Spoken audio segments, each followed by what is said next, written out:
గౌరవనీయులు రాష్ట్ర కాంగ్రెస్ పార్టీ అధ్యక్షుల యొక్క ఆదేశానుసారం గాంధీ భవన్కు వచ్చేటటువంటి ప్రజల యొక్క విజ్ఞప్తులు విని ఆయా శాఖ అధిపతులకి, మంత్రులకి, ఆ జిల్లా కలెక్టర్లకి ఆ సమస్యల్ని నివేదించి ఆ సమస్యల పరిష్కారం కోసం గాంధీ భవన్కు వచ్చేటటువంటి ప్రజలందరికీ న్యాయం చేయాలనే కోరికతోటి అధ్యక్షుల వారు ప్రతి వారానికి ఒక మంత్రివర్గ సభ్యుడిని గాంధీ భవన్కి వచ్చి వాళ్ళ యొక్క విజ్ఞప్తులు తీసుకొని ఆ జిల్లా కలెక్టర్లతోటి అవసరమైతే మంత్రులతోటి కూడా సంప్రదించి ఆ దీర్ఘకాలికంగా పెండింగ్లో ఉన్నటువంటి సామాన్యుల యొక్క, పేదల యొక్క, బడుగుల యొక్క, బలహీన వర్గాల యొక్క సమస్యలో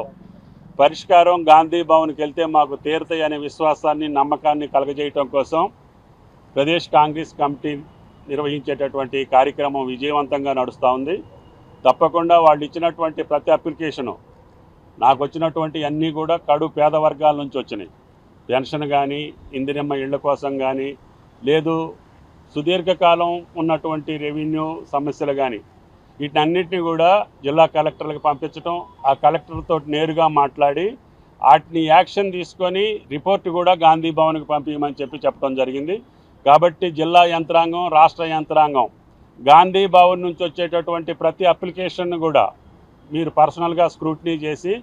సాధ్యాసాధ్యాలు పరిశీలించి అన్ని పేద వర్గాలకు సంబంధించినవి కాబట్టి ఈనాడు రేవంత్ రెడ్డి గారి ప్రభుత్వం ఈ స్కీములన్నిటికీ కూడా పథకాలను రూపొందించింది. కాబట్టి ఇందిరమ్మ ఇళ్ళు అడిగేవాళ్ళు కానీ, అర్హులైనటువంటి పేదవాళ్ళందరికీ ఇవ్వాలని, అదేవిధంగా పెన్షన్స్కి సంబంధించి, రేషన్ కార్డులకు సంబంధించి చిన్న సమస్యలే కానీ సుదీర్ఘకాలం గతంలో కాలేదు కాబట్టి పాపం పేదవాళ్ళు, వృద్ధులు, వికలాంగులు,